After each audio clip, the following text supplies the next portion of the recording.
பெண்ணே, இந்த வீடியோவ நீ இப்போ பார்த்துக்கிட்டு இருக்கேனா, அது ஒரு சாதாரண விஷயம் கிடையாது.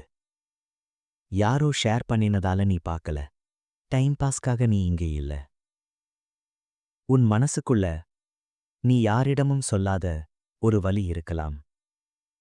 வெளியில் நீ ஸ்ட்ராங், வீட்டில் நீ ரெஸ்பான்சிபிள், மற்றவர்களுக்கு நீ சப்போர்ட். ஆனா உன்னை யார் சப்போர்ட் பண்றாங்க? நீ சிரிக்கிறாய், ஆனா உள்ளுக்குள் சோர்ந்திருக்கிறாய். நீ பேசுற, ஆனா யாரும் உன்னை உண்மையா கேட்க மாட்டாங்க. நீ எக்ஸ்பிளைன் பண்ற ஒவ்வொரு விஷயமும் ஒரு நாள் சோர்வா மாறிடும். சில நேரம் உன்னை உடைக்கிறவன் வெளியில் இல்ல, உன் அருகில் இருப்பவன், உன் வாழ்க்கையின் ஒரு பகுதி, உன் நாள்களின் ஒரு நிழல். அவன் உன்னை அடிக்க மாட்டான், அவன் கத்த மாட்டான். ஆனா அவன் சொல்ற ஒரு வார்த்தை உன் தன்னம்பிக்கையை மெல்ல மெல்ல குறைக்க ஆரம்பிக்கும். நீ ஓவர் திங்கிங், உன்னால பெரிய விஷயமாகாது, நீ சேஞ்ச் ஆகணும், உனக்கு மெச்சூரிட்டி குறைவு. அந்த வார்த்தைகள் சண்டை மாதிரி தெரியாது, அது வைலன்ஸ் மாதிரி தெரியாது. ஆனா அது உன் உள்ளுக்குள் சின்ன சின்ன காயங்களை உருவாக்கும். ஒரு நாள் நீ உன்னை மிரர்ல பார்த்து இப்படி கேட்க ஆரம்பிப்பாய், நான் உண்மையிலேயே போதுமா? நான் தான் பிரச்சனையா? நான் அதிகமா ரியாக்ட் பண்றேனா? அந்த கேள்விதான் ஒரு பெண்ணின் மிக ஆபத்தான தருணம். ஏன்னா அந்த நொடியில் அவள் தன் மதிப்பை மற்றொருவரின் வாயிலிருந்து தேட ஆரம்பிக்கிறாள். அவள் தன் உணர்ச்சியை சந்தேகப்பட ஆரம்பிக்கிறாள். அவள் வலியை ஜஸ்டிஃபை பண்ண ஆரம்பிக்கிறாள். இதுதான் மெதுவான உடைப்பு. சாணக்கியர் ஒரு விஷயம் சொல்கிறார். ஒரு மனிதனின் பலத்தை உடைக்க அவன் மனதை சந்தேகப்படுத்தினால் போதும். பெண்ணே, நீ பலவீனமில்லை, நீ முட்டாள் இல்லை, நீ லாயக்கில்லாதவளும் இல்லை. ஆனா நீ தவறான வார்த்தைகளை மீண்டும் மீண்டும் கேட்டு அதை உண்மை என்று நம்ப ஆரம்பிச்சிருக்கலாம். நீ தாங்கினது பலவீனமில்லை, நீ அமைதியா இழந்தது பயமில்லை. ஆனா நீ உன்னை மறந்துட்டா அதுதான் ஆபத்து. இந்த வீடியோ உன்னை சண்டைக்காக தூண்ட வரல, உன்னை யாரையாவது வெறுக்க சொல்ல வரல, உன்னை விழிக்க வைக்கத்தான் வந்திருக்கிறது. இன்று முதல் யார் என்ன சொன்னாலும் ஒரு கேள்வி மட்டும் கேள். இந்த வார்த்தை என்னை உயர்த்துதா அல்லது என்னை சுருக்குதா? உன்னை உயர்த்துற மனிதன் உன் அருகில் இருக்க தகுதியுடையவன். உன்னை சுருக்கிற மனிதன் உன் வாழ்க்கையில் இருக்க மீண்டும் யோசிக்க வேண்டியவன். நீ சுருங்க ஆரம்பிச்சா அது அன்பு இல்லை, அது கட்டுப்பாடு. இன்று உன் உள்ளுக்குள் தூங்கிக்கிட்டு இருக்கும் அந்த ராணியை எழுப்பணும். யாராவது உன்னை மதிக்கணும்னு காத்திருக்காதே. முதலில் நீ உன்னை மதிக்க ஆரம்பிக்கணும். நீ உடைந்த பெண் இல்ல, நீ விழிக்காத ராணி. நீ சத்தமா கத்த வேண்டிய அவசியமில்லை, நீ சண்டை போட வேண்டிய அவசியமில்லை. ஆனா நீ உன்னை இழக்கக்கூடாது. இப்போ போர் ஆரம்பிக்கல, ஆனா விழிப்பு ஆரம்பிச்சிருச்சு. அந்த விழிப்பு ஒரு நாள் உன் முழு வாழ்க்கையை மாற்றும். சாணக்கியர் சொல்கிறார், உன் எதிரி உன்னை நேராக தாக்க மாட்டான், முதலில் உன் மதிப்பை தாக்குவான். பெண்ணே, ஒரு பெண்ணின் மிகப்பெரிய பலம் அவள் அழகு இல்லை, அவள் குரல் இல்லை, அவள் உடை இல்லை, அவள் மனவலிமை, அவள் தன்னம்பிக்கை, அவள் நான் போதும் என்று நம்புற அந்த உள்ளம். ஆனா அதே இடத்துலதான் சிலர் தாக்குறாங்க. உன்னை உடைக்க அவர்களுக்கு கத்த வேண்டிய அவசியமே இல்லை. மெல்ல, நீ ஓவர் திங்கிங், நீ ரொம்ப சென்சிட்டிவ், நீ சேஞ்ச் ஆகணும். இந்த வார்த்தைகள் சாதாரணமா தோணும், ஆனா அது ஒரு திட்டம். உன் மதிப்பை குறைத்து உன்னை தன்னிடம் சார்ந்தவளாக்குறவன் உன் வாழ்க்கையின் மிக ஆபத்தான மனிதன்.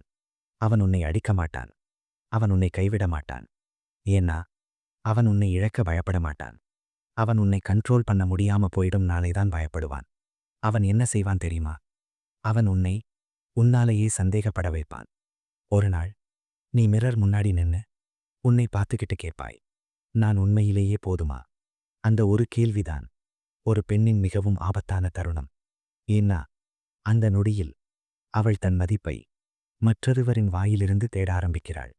பெண்ணே, நீ யாரோட அப்ரூவல் கிடைக்க காத்திருக்க வேண்டியவள் இல்லை, நீ யாரோட கம்பேரிசன்ல வாழ வேண்டியவள் இல்லை. நீ பலவீனம் இல்லை, நீ லாயக்கில்லாதவளும் இல்லை, நீ மறந்து போன ராணி. இன்று முதல் ஒரு விஷயம் மட்டும் நினைச்சுக்கோ. யாராவது உன் மதிப்பை குறைக்க ஆரம்பிச்சா அவன் உன்னை நேசிக்கிறவன் இல்லை, அவன் உன்னை ஆள நினைக்கிறவன். நீ உன்னை சந்தேகப்பட ஆரம்பிக்காதே. ஏன்னா உன் பலம், உன் தன்னம்பிக்கை அது விழுந்த நாளே அவனுக்கு வெற்றி. ஆனா நீ உன்னை நம்புற நாளே அவனுக்கு முடிவு. க்ரூன், நினைவு வை பெண்ணே, நீ உடைந்தவளில்லை. நீ விழிக்க காத்திருக்கிற ராணி. சாணக்கிய விதி 1. ஒப்பிடுவது ஒரு ஆயுதம். பெண்ணே, ஒப்பிடுவது ஒரு சாதாரண கருத்து இல்லை. அது ஒரு சைலண்ட் அட்டாக். சத்தமே இல்லாமல் குத்துற கத்தி. அவள் மாதிரி ஸ்லிம் இல்லை. அந்த பொண்ணு ரொம்ப ஸ்மார்ட். நீ அவ்வளோ ஆம்பிஷஸ் இல்ல. இந்த வார்த்தைகள் வெளியில கேட்கும்போது லைட்டா இருக்கும். ஆனா உள்ளுக்குள் அது ஒரு மெசேஜ் விடும். நீ போதாது. ஒரு முறை சொன்னா பரவாயில்லை. ஆனா ரிப்பீட் ஆக ஆரம்பிச்சா அது உன் மைண்ட்ல எக்கோ ஆகும். ஒரு நாள் நீயே உன்னிடம் கேட்க ஆரம்பிப்பாய், நான் உண்மையிலேயே குறைவா? அதுதான் அவன் வெற்றி. நீ உன்னை டவுட் பண்ண ஆரம்பிச்சா அவன் வெற்றி. நீ உன் மதிப்பை அவன் அப்ரூவல்ல மெஷர் பண்ண ஆரம்பிச்சா அவன் ராஜா. ஏன்னா நீ உன் ஹாப்பினஸை அவன் ரியாக்ஷனுக்கு இணைச்சிட்டாய். சாணக்கியர் சொல்கிறார், தன் மதிப்பை மறந்தவன் பிறரின் கட்டளையில் வாழ்வான். இந்த வரி ரொம்ப ஆழமா இருக்கு. உன் மதிப்பை மறந்தவுடன் நீ யாரோட பெர்மிஷன் கேட்டுதான் ப்ரீத் பண்ணுவாய். அவன் சிரிச்சா நீ ஹாப்பி. அவன் சைலண்டா இருந்தா நீ ஆங்ஷியஸ். அவன் ப்ரைஸ் பண்ணினா கான்ஃபிடென்ட். அவன் இக்னோர் பண்ணினா இன்செக்யூர். இது லவ் இல்லை, இது டிபெண்டன்சி. அதனால் அவன் அனலைஸ் பண்றதை நிறுத்து. உன்னை அனலைஸ் பண்ண ஆரம்பி. ஒரு நாள் அமைதியா உட்கார்ந்து இந்த கேள்விகளை கேள். நீ யார்? உன் பலம் என்ன? உன் குறை என்ன? உன் பொட்டென்ஷியல் என்ன? நீ எதை அச்சீவ் பண்ண முடியும்? நீ உன்னை தெரிஞ்சுக்கிட்டா யாரோட கம்பேரிசன் உன்னை குலுக்காது. ஏன்னா லயனுக்கு கோட்டோட கம்பேரிசன் தேவையில்லை. நீ உன் பாத்துல போகும்போது யாரோட ஸ்பீடும் மேட்டர் ஆகாது. ஒவ்வொருத்தருக்கும் தனி டைமிங், தனி ஜேர்னி, தனி பர்பஸ். கம்பேரிசன் வந்து உன் ஃபோக்கஸை ஷிஃப்ட் பண்ணும். நீ உன் க்ரோத்தில் கான்சென்ட்ரேட் பண்ணணும். ஆனா நீ அவரோட லைஃப்ல கம்பேர் பண்ண ஆரம்பிப்பாய். அதனால்தான் அது வெப்பன். ஆனா ஒரு சீக்ரெட் சொல்றேன், செல்ஃப் அவேர்னஸ் வந்தனாலே கம்பேரிசன் யூஸ்லெஸ். நீ உன் ஸ்ட்ரென்த்ஸ் தெரிஞ்சுக்கிட்டா யாராவது அவள் மாதிரி இல்லைன்னு சொன்னாலும் உள்ளுக்குள் நீ சிரிப்பாய். ஏன்னா உனக்கு தெரியும், நீ உன் மாதிரிதான். பெண்ணே, நீ காப்பி இல்லை, நீ ஒரிஜினல். ஒரிஜினலுக்கு கம்பேரிசன் தேவையில்லை. இன்று முதல் ஒரு முடிவேடு. யாராவது உன்னை கம்பேர் பண்ணினா உன்னை டவுட் பண்ணாதே. அதற்கு பதிலா உன்னை இம்ப்ரூவ் பண்ணு. ஆனா உன்னை குறைக்காதே.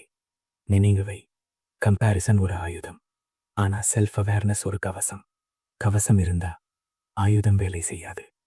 சாணக்கிய விதி 2. லவ் என்ற பெயரில் வரும் கட்டுப்பாடு. பெண்ணே, கட்டுப்பாடு எப்போதும் கோபத்தோட வராது. அது ரொம்ப சாஃப்டா வரும். நான் உன்னை பாதுகாக்கிறேன். உனக்கு நல்லதுக்காக தான் சொல்கிறேன். நீங்க புரிய மாட்டீங்க. இந்த வார்த்தைகள் வெளியில பாசமா கேட்கும். ஆனா உள்ளுக்குள் அது ஒரு பேட்டர்ன் ஆரம்பிக்கும். மெல்ல நீ யாரை சந்திக்கணும் அவன் சொல்லுவான். எங்கே போகணும் அவன் டிசைட் பண்ணுவான். என்ன ட்ரெஸ் போடணும் அவன் ஒப்பீனியன் ஸ்ட்ராங்கா இருக்கும். என்ன போஸ்ட் போடணும் அவன் அப்ரூவ் பண்ணணும். முதல் நாள்ல அது கேரிங் மாதிரி தோன்றும். வாவ், அவன் என்னை ரொம்ப கவனிக்கிறான்.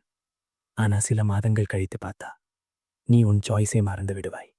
நீ பேசுவதற்கு முன் இது அவனுக்கு பிடிக்குமான்னு யோசிப்பாய்.